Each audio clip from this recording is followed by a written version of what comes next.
Panel, what are your thoughts on Elon Musk mandating his workers, said the workers have to go back to the office. I love this. Has this become a dated concept for companies now? Yeah, I'm delighted to see that because, I mean, everybody knows offices or workers who, particularly younger ones, who are saying things like, they say to their boss, the working from home thing, it really helps the productivity. And if I do have to come in, could I come in like maybe Tuesdays and Wednesdays? And, like flip the working week so we have a couple of days of work and then 5 days of weekend. I think people are on to that. And look, it is true. There are some jobs that you can do better from home, but a lot of it, people have to get back into the office. People have to stop this pretense that they're scared to go into work for health reasons. It's bullshit. It's bullshit. They're pulling a fast one. Like, there's no reason at this stage that they shouldn't be in the office, Right. other than they don't want to be, in which case, do something else. Okay. In a lively exchange between Bill Maher and Douglas Murray, the topic of Elon Musk's mandate for workers to return to the office sparked a broader debate about the future of work. Murray, in his characteristically incisive manner, championed the value of in-person work, emphasizing its role in fostering productivity, innovation and mentorship, particularly for younger employees navigating the early stages of their careers. Besides, Bill Maher expressed a nuanced perspective on the return-to-office debate, siding with the notion that many workers have exploited remote work under the guise of health concerns, suggesting that the time for such excuses has passed. He humorously critiqued the culture of working from home, noting the disparity between those enjoying the comfort of remote setups and essential workers who never had the luxury of staying home. The discussion underscored the broader cultural divide between those advocating for traditional office environments and those embracing the remote work revolution. It's good to see people coming back into cities. I mean, we need our cities. 10, 20 years ago, people talked about walkable, livable cities, but we've let our cities deteriorate.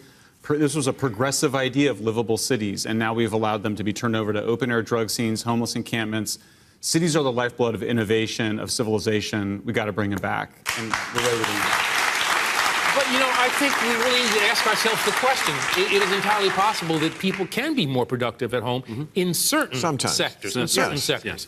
I mean, my law firm, we're doing a lot of work from home, and we've had record-breaking years the last couple of years, not spending nearly as much on travel as we once did. On the other hand, we don't mentor our young lawyers in a way that we did, and that we suffer in that way. But it does wind up looking elitist, does it not? Because the people who that's true.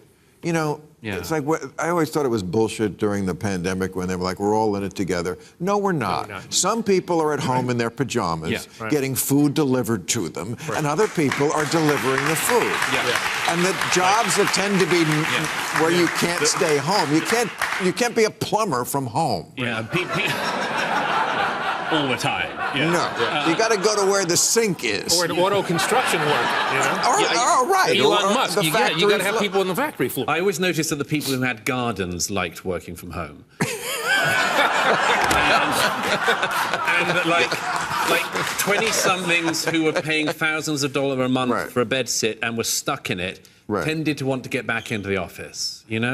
Fancy that. Okay. The decline of urban environments has sparked widespread concern, with issues like homelessness and open-air drug use eroding the vision of livable, vibrant cities. Once heralded as hubs of innovation and cultural vitality, many cities now face challenges that threaten their role as epicenters of progress and community. Douglas Murray and Michael Schellenberger emphasize the urgent need for revitalization, arguing that physical spaces are vital for fostering human connection, creativity, and civilization itself. Their discussion underscored the importance of reclaiming urban areas to ensure they remain places where innovation thrives and communities can flourish. What do you make of the Heard versus Depp verdict? Oh, okay, well, you brought this up. Does this trial mark the end of the Me Too era? No.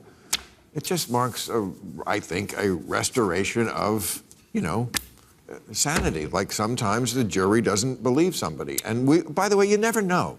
You never know what goes on in a marriage. You never know what went on between those two people. I don't have 100% assurance because a jury said Johnny Depp is innocent, that he's innocent. I don't know. But that's the best we can do. We're just humans. We try. This is the worst system except for all the others. The only thing that might suggest it is the end of the Me Too era is, do you remember the beginning of it? In 2017, 2018, clearly there was a correction that needed to happen.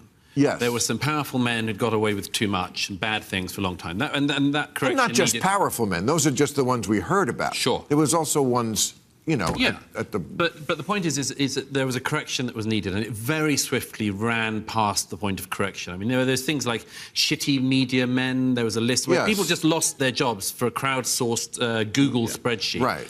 There were you know, the comic Ansari. He basically got done over for a bad date. Yes. So there was a period where we had these completely deranging claims that are typical of our era, where people said things like, "Believe all women." And really, no.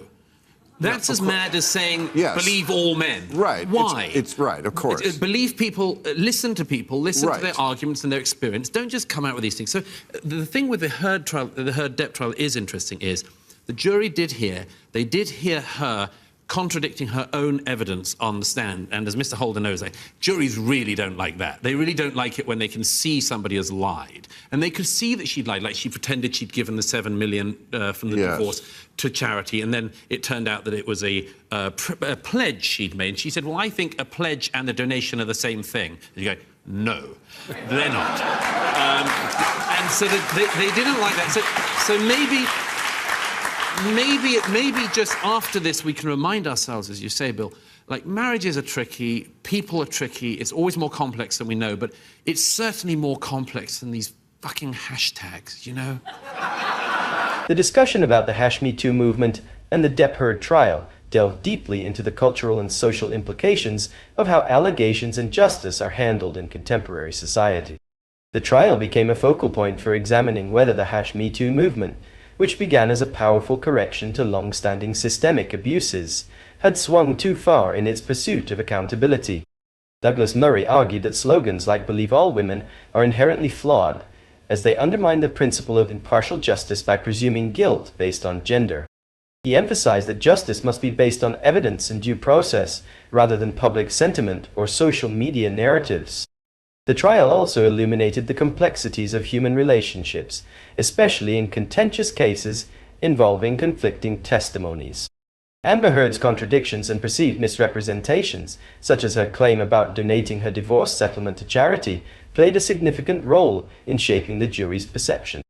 This highlighted the importance of credibility in legal proceedings and the risks of public campaigns overshadowing factual scrutiny.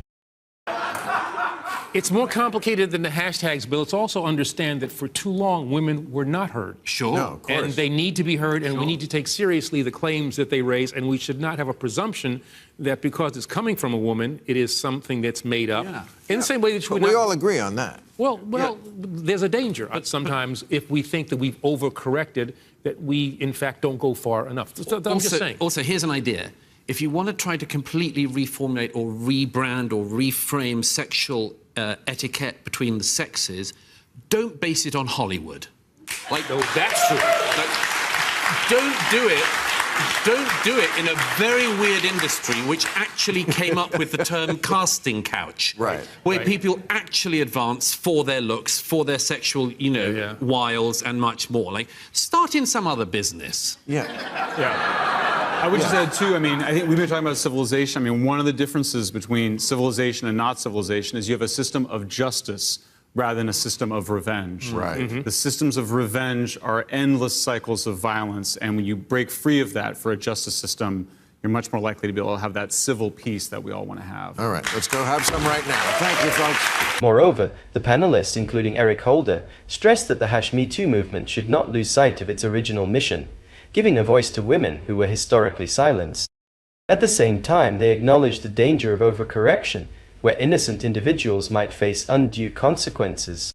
The conversation called for a mature reassessment of how society addresses these issues, advocating for a justice system that avoids cycles of revenge and focuses on building a more balanced and equitable framework for addressing grievances. This nuanced exploration of the Depp Heard trial and the #MeToo movement reveals the ongoing tension between accountability and fairness, underscoring the need for a justice system that is both compassionate and impartial. Thank you so much for watching. If you enjoyed this video and want to see more thought-provoking discussions and deep dives into current issues, don't forget to like, comment, and hit that subscribe button. Stay tuned for more content, and we'll see you in the next video.